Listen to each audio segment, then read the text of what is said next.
Buenas tardes a todos los que estáis hoy con nosotros en el YouTube de la UCM, en nuestro formato de mediados. Hoy queremos presentaros a Eduardo Galante, catedrático de Zoología de la Universidad de Alicante y presidente de la Asociación Española de Entomología. Las cuestiones que hoy queremos tratar es la sanidad ambiental y cómo esto afecta a la raza humana al fin y al cabo. Eduardo, ¿qué ha ocurrido durante estos meses de confinamiento? Que los animales han recorrido las ciudades y han salido de sus zonas habituales. ¿Nos puedes explicar este fenómeno? Hola, buenas tardes. Encantado de estar con vosotros aquí. Bueno, es verdad que los animales en esa época de confinamiento, pues las noticias nos han traído jabalíes atravesando calles, corzos atravesando pueblos. Aquí donde yo vivo en Alicante, las ballenas por primera vez y los delfines cerca de la costa. Sabemos que hay avistamientos de vez en cuando, pero ahora han sido muy frecuentes. Y todo esto lo único que nos indica es que nosotros no estamos activos. No es que la naturaleza se haya recuperado, sino simplemente que los animales han recuperado su espacio. Ese espacio que le hemos quitado con nuestras ciudades y nuestras actividades, y ellos, que son curiosos, y estos vertebrados ya con un grado elevado de evolutivo y por lo tanto cognitivo del medio, pues penetran otra vez en sus hábitats y buscan comida, buscan recursos en esos sitios donde no hay actividad humana. Por desgracia, creo que hemos vuelto a la actividad. Afortunadamente hemos vuelto a la actividad, pero por desgracia para los animales hemos vuelto a ocupar sus espacios y se retirarán y no volveremos a verlos en mucho tiempo cruzar otra de las ciudades. ¿Cuál es tu hipótesis, Eduardo, de cómo ha llegado esta enfermedad a nosotros? Los coronavirus son un tipo de virus que están alojados, que los huéspedes son animales salvajes. En este caso, los murciélagos son unos animales que albergan gran cantidad de coronavirus. Yo al principio de la pandemia, y de hecho lo he reflejado en algún artículo de la prensa, pues me dediqué a buscar qué se sabía de coronavirus. Y resulta que me encontraba que en los últimos 10 años había más de 8.000 publicaciones científicas relacionadas con el coronavirus. E incluso había algunas publicaciones que ya anunciaban hace más de 3 y 4 años que algún coronavirus de los murciélagos podría pasarse al hombre y provocar una zoonosis. Esto es lo que ha ocurrido. Ha saltado probablemente desde un murciélago que el hombre ha penetrado, ha entrado en contacto con estos animales y bien directamente no lo sabemos, o bien a través de algún animal interpuesto, se ha hablado incluso del pangolín, o incluso podría ser también algún animal doméstico, dio el salto al humano. Pensemos que los virus y bacterias se originan hace más de 4.500 millones de años, y yo cuando le hago reflexionar a la gente, digo, nosotros en Europa hemos llegado hace unos 40.000 años. Y la especie nuestra, la especie humana, salió de África y empezó a expandirse por el mundo, pues poco más de 200.000 años si llega. Entonces quiere decir que tenemos una corta historia de vida frente a una larga historia de vida en las bacterias y los virus adaptadas a todos los sitios. Y por eso tenemos también pocas defensas frente a nuevos virus con los cuales no hemos estado en contacto. ¿Cómo es posible, Eduardo, que un virus animal pueda saltar literalmente a una persona? Bueno, porque son virus adaptados a mamíferos y es fácil el salto en muchos de estos virus. El ébola también pasó en África. La cuestión que se plantea en algunas personas es, pero si están murciélagos, ¿por qué a los murciélagos no le afectan? Porque los murciélagos son portadores, se han adaptado. Los murciélagos tienen más de 50 millones de años de evolución, de aparición en la Tierra. Se han adaptado evolutivamente de forma que no les afectan. También nosotros tenemos nuestras bacterias y nuestros virus y convivimos con ellos y no nos afectan, salvo cuando hay una mutación de algún tipo de virus o bacteria que provocan esas gripes. El hombre, el problema es que no vivía en contacto con estos nada más que ocasionalmente. Y cuando destruimos los ecosistemas, cuando destruimos las selvas, destruimos las barreras que nos mantenían aislados de una naturaleza pujante en esas zonas llenas de vida, pero donde también tenía sus peligros para el ser humano. Nos hemos olvidado durante mucho tiempo que la prevención contra estas enfermedades estaba en la conservación de la naturaleza y en conservar los ecosistemas y no destruirlos como lo hemos hecho. Al hablar de la destrucción de los ecosistemas, hablas también de lo que supone que se produzca un desajuste ambiental, ¿no?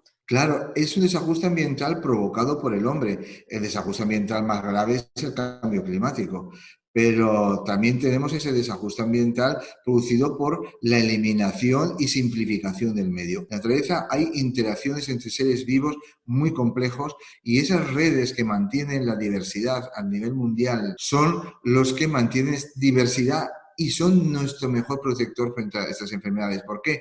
Porque esas interacciones son las que mantienen también a raya, podríamos decir, el que haya desviaciones de ciertos organismos con estos virus hacia otros seres vivos. Cuando nosotros simplificamos la naturaleza, la eliminamos, la fragmentamos, eliminamos los hábitats y eliminamos especies, estamos simplificando el conjunto de la vida que existe en esos medios y entonces el virus salta a la especie humana somos muy abundantes, somos miles, millones de personas y ocupamos amplios territorios. El primer paso que debíamos de considerar esa destrucción de la naturaleza que se venía anunciando hace tiempo, que no podemos seguir actuando como estamos actuando en la naturaleza, destruyéndola como la estamos destruyendo. Y llegados al punto, ¿no?, en el que estamos, ¿qué propones que deberíamos de hacer para intentar evitar estos desajustes ambientales? Creo que lo principal es cambiar nuestro modo de considerar la naturaleza. La naturaleza no es un bien utilizable a nuestro gusto y que podemos destruirla, podemos alterarla, podemos usarla sin ninguna planificación. Yo no digo que nos encerremos en las cavernas prehistóricas ni que volvamos a una vida bucólica que probablemente es imposible. Tenemos un problema económico terrible, tenemos que seguir la economía, hay que sacarla adelante. Hay en este momento una terrible carencia de recursos en muchas familias que lo están pasando muy mal y entonces tenemos que activar la economía. Pero tenemos que activar la economía con sentido, tenemos que activar la economía no volviendo a caer en los errores del pasado, no creyendo que la economía se activa a base de destrucción de naturaleza, simplemente de construcción de ladrillo, de sellado del terreno con infraestructuras. Tenemos que pensar en buscar una vida más armónica con la naturaleza y procurar conservar y invertir en salud. Invertir en salud ambiental. Cualquier cosa que hagamos a nivel mundial, una salud nos afecta a nosotros, a nuestros animales domésticos, a los animales silvestres, a la naturaleza en sí. O sea, estamos inmersos al fin y al cabo, en un barco que es la Tierra, donde todos vamos a sufrir cualquier alteración. Entonces, esa alteración de la naturaleza tenemos que parar la destrucción que estamos haciendo, tenemos que eliminar ese tráfico ilegal de especies incluso que hay, que es muy peligroso, porque está transportando agentes patógenos para la especie humana. Y debemos estar preparados, porque esta pandemia es una y otras vendrán.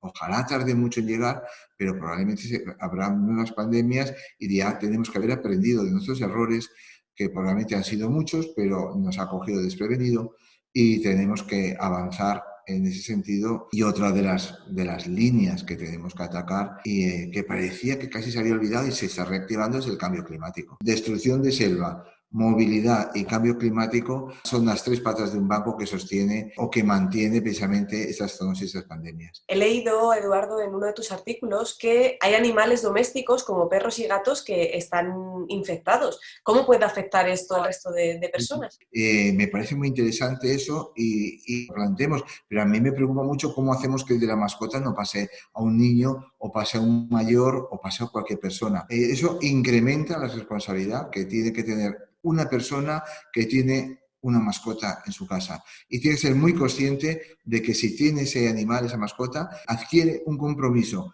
con la mascota y frente a la sociedad para que no sea transmisora ni de este virus ni de ninguna otra enfermedad. Y Eduardo, como presidente de la Asociación Española de Entomología, ahora mismo podrías contarnos o explicarnos, ¿tenemos alguna alerta en España sobre algún insecto que nos deba de preocupar? El más conocido en este momento es el mosquito tigre, porque produce grandes ronchas a muchas personas, produce alergias, es un mosquito que nos llegó ya hace años, hace más de 20 años, se instaló en 2 focos de la Comunidad Valenciana, ahí estaban, no se hacía mucho caso, y se ha expandido, como hace 6 años, pero como el aceite. Y son potenciales transmisores de enfermedades. Casos de dengue ya ha habido, casos de malaria ha habido, algunos no explicados porque han venido de fuera. Cuando me lo preguntan, les digo, el mosquito tigre llegó para quedarse. Insectos con muchas poblaciones, La adaptación en generaciones a nuevos hábitats es muy rápida y pueden ir penetrando hacia el interior. Y una última cuestión que quería preguntarte, Eduardo. Parece que en estos últimos meses de confinamiento los científicos investigadores habéis sido los protagonistas, los grandes protagonistas de los medios de comunicación. Parece que solo se da voz a la ciencia, ¿no?, y a la investigación en periodos de pandemia o en situaciones excepcionales. ¿Qué opinas acerca de esta cuestión? Yo creo que sí. Yo creo que es el resultado también de una sociedad más madura en cuanto al reconocimiento de la ciencia y por parte de los medios de comunicación son conscientes de la importancia que tiene el conocimiento. Nosotros no podemos avanzar, no podemos luchar contra enfermedades como esta pandemia del coronavirus o cualquier otra cuestión si no nos basamos en datos científicos. La ciencia es la que tiene que sentar las bases para saber por dónde hay que ir. Y este caso es verdad, que ha tenido que venir una pandemia que nos ha encerrado en casa como para que difundir la ciencia. Quizá también el haber estado encerrado hace que hayamos estado más pendientes de noticias, de la televisión, demás. Entonces ha hecho propicio el que los científicos pudiéramos hablar y llegar. Y yo creo que esto también ha dado cierto reconocimiento a la ciencia. Y yo espero que ese reconocimiento a la ciencia cale no solo a nivel de la sociedad, que creo que va calando, sino a nivel de la política, y la política apoye de una vez los políticos de nuestro país más a la investigación. El dinero que se destina en España a la investigación es miserable, es pequeño, y la inversión en ciencia es una de las mejores inversiones que puede hacer un país. Y toda la ciencia es importante. Una ciencia de calidad será aplicada en algún momento. Unos nos darán cultura y valores espirituales, otros nos darán conocimiento de nuestros orígenes y nuestra historia, otros nos darán de la biología y de los animales y de los seres vivos. Y gracias a eso podremos abordar mejor pandemias como esta. Y otros nos darán conocimiento pues, de nuestro funcionamiento del cuerpo humano, de avances sanitarios, de las nuevas tecnologías, de las nuevas estructuras. Esto me hace recordar como a los sanitarios les hemos aplaudido a las 8 de la tarde durante 2 meses, pero ojalá eso se traduzca en más inversión en sanidad y no simplemente en que se quede un aplauso y un reconocimiento. Con aplauso y reconocimiento no se hace sanidad, con aplauso y reconocimiento no se hace ciencia. Pues desde aquí parte de nuestra intención es dar voz, ¿no?, a esta faceta investigadora y científica que hay en España en todas las disciplinas. Pues si no quieres añadir nada más, por nuestra parte hemos terminado y te damos las gracias por haber colaborado. Encantado de haber participado y aportar un poco un granito de arena a la discusión, que sea una discusión científica. Eso sí, por favor.